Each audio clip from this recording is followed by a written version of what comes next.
Computer চালাতে গিয়ে computer slow হয়ে গেছে, অনেকটা কাজ করতেছে না, বারবার হ্যাং মারছে, এই ধরনের সমস্যা কিন্তু আমরা সবসময় পড়ি। আজকে এই বিষয়টাই দেখাবো, তাই দেরি না করে চলুন শুরু করা যাক।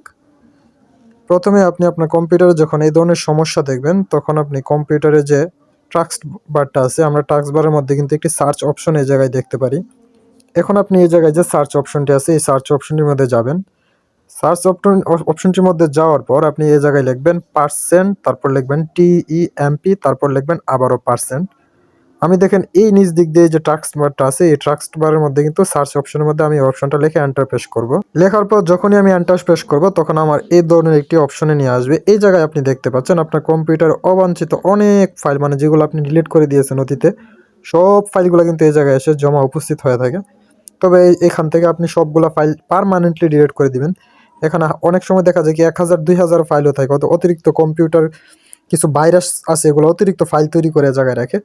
তাই এখান থেকে আপনি প্রত্যেকটা ফাইল মার্ক করার পর ডিলিট করবেন। এই যে দেখেন আমি কিছু মার্ক করে নিলাম, তারপর মাউসের রাইট বাটন ক্লিক করে এই জায়গায় ডিলিট করে দিলাম।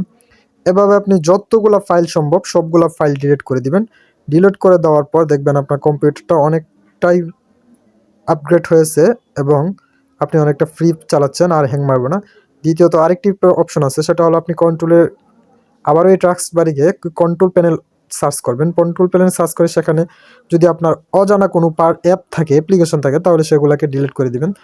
তাহলে দেখবেন আপনার পিসিটি অনেকটাই ফাস্ট হয়ে গেছে, অথবা ল্যাপটপটি অনেকটাই তাড়াতাড়ি হয়ে গেছে। আশা করি বিষয়টি বোঝাতে পেরেছি। যদি কোনো প্রশ্ন থাকে তাহলে কমেন্ট করে জানাবেন। আপনার প্রয়োজনীয় রিলেটেড বিভিন্ন ধরনের ভিডিও আমি আমার চ্যানেলে আপলোড করে রেখেছি, তাই আমার চ্যানেলটি ঘুরে আসার জন্য অনুরোধ রইল। সম্পূর্ণ ভিডিওটি দেখার জন্য আপনাকে অনেক ধন্যবাদ।